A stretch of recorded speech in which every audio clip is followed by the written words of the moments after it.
My name is Greg Swarzak. By the end of the speech, you're going to know who Joshua Chamberlain is.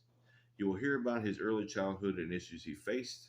You will learn about some things that he was famous for, and maybe a few things that you didn't know about later on in his life. Joshua Lawrence Chamberlain was born in the year of 1828. His parents, Joshua and Sarah Barstow Chamberlain, were happy to have him as a child. His father taught him lots about military, and his mother taught him a lot about the Lord. He was the oldest of five siblings. At a young age, he was very shy and he had a stammer that he never got over, even as an adult. Earlier in his years, he worked as a laborer in the brick and timber industries, laboring away into contemplating life. He had a thirst for knowledge and desire to go to college. And his desire to go to college prompted him to study Greek, Latin, and rhetoric. He went to Baldwin College from the years of 1848 to 1852. After he went to Baldwin and graduated, he decided to go to seminary school. The Theological Seminary School in Bangor he attended for 3 years. Returning to Bowdoin, he decided against the fact of going to become a preacher and decided to become a teacher at the university in which he graduated. December 7th of 1855, 6 years prior to the war, he married his longtime fiancée, Frances Fanny Adams, in which they had 5 kids. One child was born prematurely, 2 children died of scarlet fever, and 2 children survived. While teaching, he was distressed over the war movement and the secession of the South and had a great desire to join the Union and join the war effort. Consulting his wife and his colleagues at the college, they told him that they were against the idea and didn't want him going. Against their wishes, he wrote a letter to the governor of Maine requesting that he be able to enlist. Upon his request, the governor gave him permission, and on August 8th of 1862, he was appointed Lieutenant Colonel, second in command of the Maine Volunteer Infantry Regiment.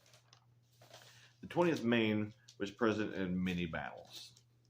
They're most famous for remembering at the Battle of Gettysburg, and on July the 2nd of 1863, 2 days into the fighting, they came face to face with the Confederate Army.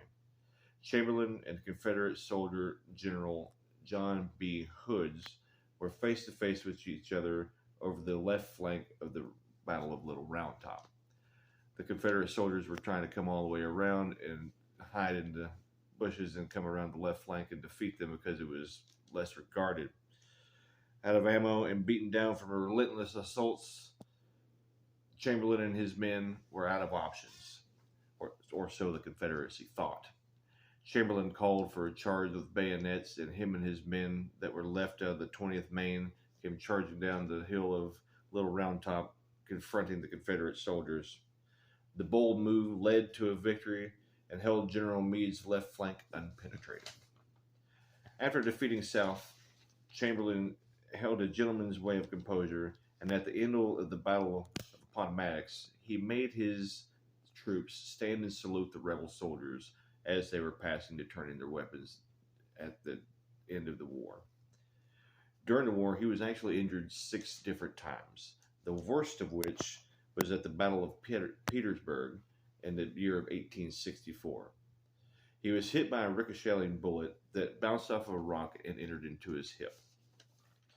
The bullet destroyed everything in its path, passing through his bladder and passing through all of his arteries. After several surgeries, he had survived, and after surviving the war, he decided to remove himself, and he served 4 terms as a state governor of Maine until the year of 1870. During the terms, he encouraged the state to ratify the 14th Amendment, giving the freed men and women the right to be citizens. After that, he served as president of the Bowdoin College and tried to make changes with their educational purposes, and they actually, after a year, rejected all the proposals that he had and took the curriculum back to normal. Let's see. He left Bowdoin in 1883 for Portland, Maine, and served as the surveyor of the port and began to write about his war experiences.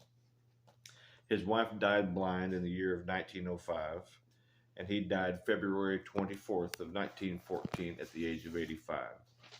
He was the last known person to die as a complication of the wound that he received in the Battle of Gettysburg, making him one of the last wounded Civil War people to die of a wound received in the war. I hope that you enjoyed the video. I hope that you are a little more educated in Mr. Joshua Chamberlain, and you have yourself a great evening. Good night.